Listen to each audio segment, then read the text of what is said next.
മാണി ഗ്രൂപ്പിൻ്റെ വരവും ജോസഫിൻ്റെ തടയും. ഇന്ന് രാവിലെ ഒരു ചാനൽ ബ്രേക്കിംഗ് ന്യൂസായി മീഡിയ വൺ പുറത്തുവിടുന്നൊരു വാർത്ത കേട്ടു. അത് വേറൊന്നുമല്ല, നമ്മുടെ കേരള കോൺഗ്രസ് ജെയുടെ PJ ജോസഫ് സാറ് ഒരു ചാനലിന് ഇൻ്റർവ്യൂവിൽ മറുപടി കൊടുക്കുകയാണ്.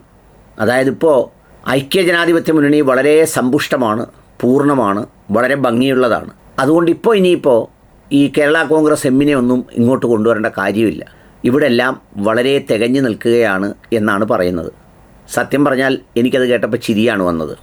ഈ കേരള കോൺഗ്രസ് വിഭാഗത്തിലെ ക്രൈസ്തവ സഭയുടെ, പ്രത്യേകിച്ച് അപ്പർ ലെയറിലുള്ള ക്രൈസ്തവരുടെ, കത്തോലിക്കരുടെ, അതുമായി ബന്ധപ്പെട്ട സവർണ ക്രൈസ്തവ വിഭാഗത്തിൻ്റെ ഒക്കെ പിന്തുണ എല്ലാ കാലത്തും മാണിസാറിനുണ്ടായിരുന്നു. മാണിസാറിന് ശേഷം ഇപ്പോഴും അത് കേരള കോൺഗ്രസ് എമ്മിൽ തുടരുകയാണ് ചെയ്യുന്നത്. നമ്മുടെ ജോസഫ് അച്ചായനെ സംബന്ധിച്ചിടത്തോളം അദ്ദേഹത്തിൻ്റെ സീറ്റ് പിടിക്കാമെന്നും മോൻസ് ജോസഫിനെ ജയിപ്പിക്കാമെന്നും ഒക്കെ ഉള്ളത് കഴിഞ്ഞാൽ വേറെ കാര്യമായ ഫലമൊന്നും ഉണ്ടായില്ലെന്ന് 2 അസംബ്ലി തെരഞ്ഞെടുപ്പുകളിൽ തെളിഞ്ഞതാണ്. പിന്നെ ഇപ്പോഴത്തെ തദ്ദേശ സ്വയംഭരണ സ്ഥാപന തെരഞ്ഞെടുപ്പിൽ എല്ലാവർക്കും അറിയാവുന്നതുപോലെ നിഷേധ വോട്ടുകളാണ് വർക്ക് ചെയ്തത്.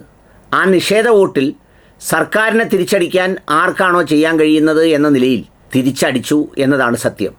അവിടെ ക്രൈസ്തവ മേഖലകളിൽ പ്രത്യേകിച്ച് ഒരു മമതയും BJPയോട് കാണിച്ചതുമില്ല.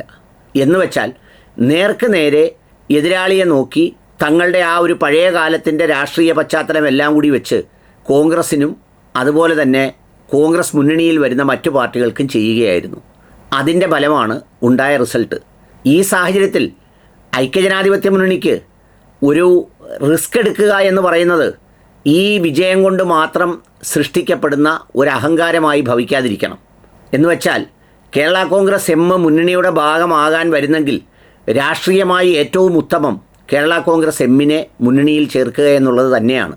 ഒരു ക്രൈസ്തവ മഹാഭൂരിപക്ഷത്തിൻ്റെ വികാരങ്ങളോ അല്ലെങ്കിൽ താല്പര്യങ്ങളോ സംരക്ഷിക്കാനുള്ള ശേഷി കേരള കോൺഗ്രസ് ജയിക്കില്ല. ഈ ക്രൈസ്തവ വിഭാഗവും മുസ്ലിം വിഭാഗവും തമ്മിലുള്ള തർക്കത്തിന് പിന്നിലുള്ള രാഷ്ട്രീയ കാരണങ്ങളിൽ ഒന്ന്, ക്രൈസ്തവ വിഭാഗത്തിന് അവരുടേതെന്ന് കരുതാവുന്ന ഒരു രാഷ്ട്രീയ സംവിധാനമില്ലെന്നും മറിച്ച് മുസ്ലിം വിഭാഗത്തിന് മുസ്ലിം ലീഗ് ഉണ്ട് എന്ന് പറയുന്ന തോന്നൽ കൂടിയാണ്. പണ്ട് ക്രൈസ്തവ വിഭാഗത്തിന് ആൻ്റണി ഉണ്ടായിരുന്നു, അതോടൊപ്പം തന്നെ കേരള കോൺഗ്രസ് എമ്മിലെ മാണി ഉണ്ടായിരുന്നു, ഉമ്മൻചാണ്ടി സാർ ഉണ്ടായിരുന്നു. ഇവരെല്ലാവരും ക്രൈസ്തവ വിഭാഗത്തിൻ്റെ ആശ്രയമായിരുന്നു. ഇപ്പോൾ UDF മുന്നണിയിലേക്ക് നോക്കിയാൽ ആ തലമുറ മാറ്റം കഴിഞ്ഞ് പുതിയ ഒരു തലമുറയൊക്കെ വളർന്നു വരുന്നതേ ഉള്ളൂ. മാത്യു കുഴൽനാടനായാലും റോജി M ജോൺ ആയാലും ഹൈബി ആയാലും ചാണ്ടി ഉമ്മൻ ആയാലും ഒക്കെ പുതിയ നിരയാണ്. പഴയ നിരയിലെ സഭാപിതാക്കന്മാരോടും ബിഷപ്പുമാരോടുമൊക്കെ വലിയ സൗഹൃദവും വലിയ സ്നേഹവും അത്തരം അങ്ങോട്ടും ഇങ്ങോട്ടുമുള്ള പാലങ്ങളായി വർത്തിക്കുന്ന നേതാക്കളുടെ ഒരു ശൂന്യത സൃഷ്ടിച്ച ഒരു വികാരം കൂടി ഈ ക്രൈസ്തവ മുസ്ലിം റിഫ്റ്റിൽ ഉണ്ടായിരുന്നു എന്ന് തന്നെയാണ് രാഷ്ട്രീയമായി അറിയാവുന്നവരൊക്കെ നിരീക്ഷിക്കുന്നത്.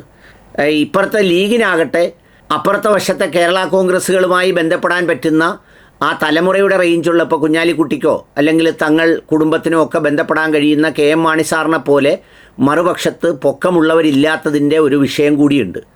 ഏതായാലും ഈ സന്ദർഭത്തിൽ ഈ 2 വാടി എന്ന് പറയുന്ന സാഹചര്യത്തിലാണ് അതിനെ വേണമെങ്കിൽ പിഴുതു മാറ്റി മറ്റൊരിടത്ത് കിളിർപ്പിക്കാനുള്ള സാഹചര്യമുള്ളത്. അത് ഫലപ്രദമായി ഉപയോഗിക്കുന്നതിന് പകരം നമ്മുടെ ജോസഫ് സാറിൻ്റെ പാട്ടും മോൻസി ജോസഫിൻ്റെ തന്ത്രങ്ങളും ഒന്നും കൊണ്ട് ക്രൈസ്തവ മേഖല ഇനിയും 3, 4, 5 മാസം കഴിഞ്ഞ് വരുന്ന അസംബ്ലി തെരഞ്ഞെടുപ്പിൽ പൂർണ്ണമായും ഒപ്പം നിൽക്കും എന്നൊന്നും വിശ്വസിച്ച് കളയരുത്. അപ്പോഴപ്പോഴത്തെ സാഹചര്യങ്ങളെ തങ്ങൾക്ക് അനുകൂലമായി മാറ്റുന്ന ഒരു രചനാത്മകമായ പ്രവൃത്തിയാണ് രാഷ്ട്രീയം. ആ സാഹചര്യങ്ങളെ അങ്ങനെ ഉപയോഗിക്കാൻ കഴിയട്ടെ എന്ന് വിചാരിക്കുന്നു.